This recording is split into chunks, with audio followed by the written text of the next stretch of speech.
Hey guys, so today I'm going to show you how to make 3 recipes using the Krusteaz Pumpkin Spice mix. Please make sure you like, share, comment, and subscribe. And so I was able to make some pumpkin spice bread, some delicious pumpkin spice pancakes, and this fail of some pumpkin spice waffles. Let's get started. And so I bought this Krusteaz Pumpkin Spice mix from I think we got this from Sam's or something like that. But they do have different recipes that you can make, such as the pumpkin spice bread, pumpkin spice pound cake. You can make pancakes, cookies, and you can also make some waffles. And so I decided to show you guys what I was making with this because I plan on making the pumpkin spice pound cake.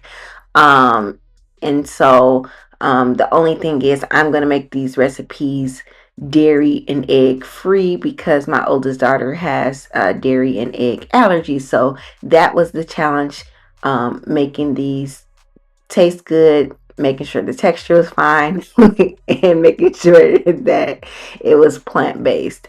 And so we're going to start with the pumpkin spice pound cake. And so I am using this Kitchen Mama cordless can opener, and I'll be sure to list that in the description box below. But I do love using this can opener because it opens the cans very easily and you don't have that sharp edge.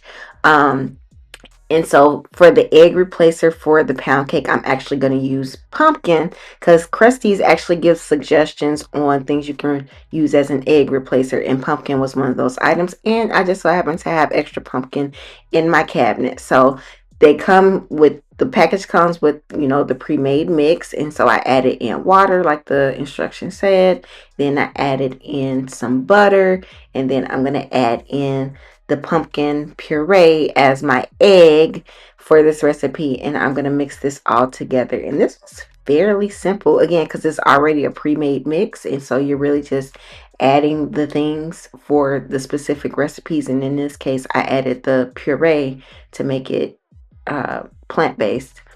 And so I greased my loaf pan, and I am just going to bake this in the oven according to the package instructions. And this was actually really delicious.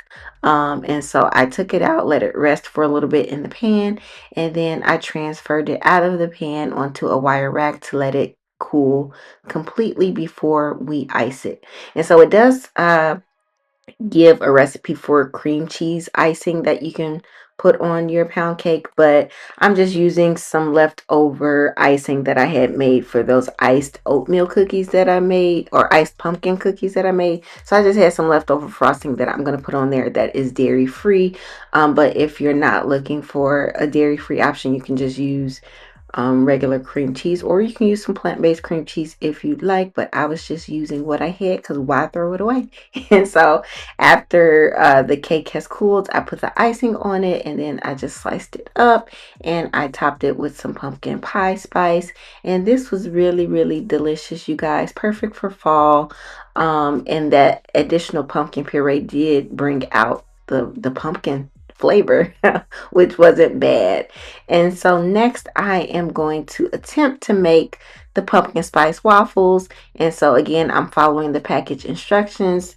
I added water, some vegetable oil, and so as the egg replacer, it said that you can use distilled vinegar mixed with some baking soda. And so to my understanding, this is supposed to be like a leavening agent to help things to be nice and fluffy. Of course, this was one of very, very many options available for egg replacers, but I think why this didn't work out at all is because on the box the recipe calls for 2 egg whites, and so I don't really know how to make egg whites as an egg replacer. And so it could be that since these were just substitutes for 2 whole eggs instead of just egg whites, I don't know if that was why it didn't work out. But when I tasted the waffle when it was done, it was just disgusting. It tasted like baking soda. So I would not recommend using the baking soda and vinegar mixture as an egg replacer for waffles. And for this specific mix, this was just disgusting. I tossed it, and yeah, don't do that. moving right along. And so I am going to try the pumpkin spice pancakes, which was my favorite of the whole, I guess, recipes that I decided to try. And so for the egg replacer, I am using unsweetened applesauce. And so again, just following the directions. And so you need like a fourth of a cup of unsweetened applesauce to make this plant-based. And so I am using plant-based oat milk for this recipe. And it called for a cup and a half of the milk, and so I'm just going to mix all of that together, and then you're going to let it sit, and it's going to thicken up a little bit. It's okay if there are a few lumps in there, and you're just going to cook these like you would any other pancake. And so I have a mixture of some butter, or like plant butter, and some vegetable oil mixed together, just to kind of help it to develop those crusty edges a little bit. I will say the applesauce, although it was unsweetened, it did add additional sweetness to this, which I'm not mad at all. And so I'm just gonna cook the batter on my griddle until they are done. And again, these were like my favorite of all of the recipes I tried to make, dairy and egg free with this mix. Overall, I would say this was successful. Just got to figure out how to make the waffles different.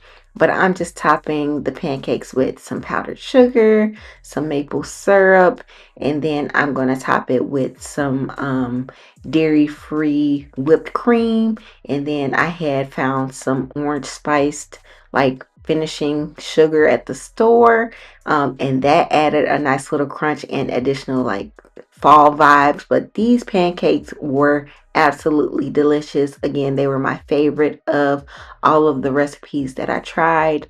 So if you are considering buying this pumpkin spice mix from Krusteaz, I highly recommend, because the recipes that I did try were really great. And thank you guys so much for watching. Please make sure you like, share, comment, and subscribe. See you next time. Bye.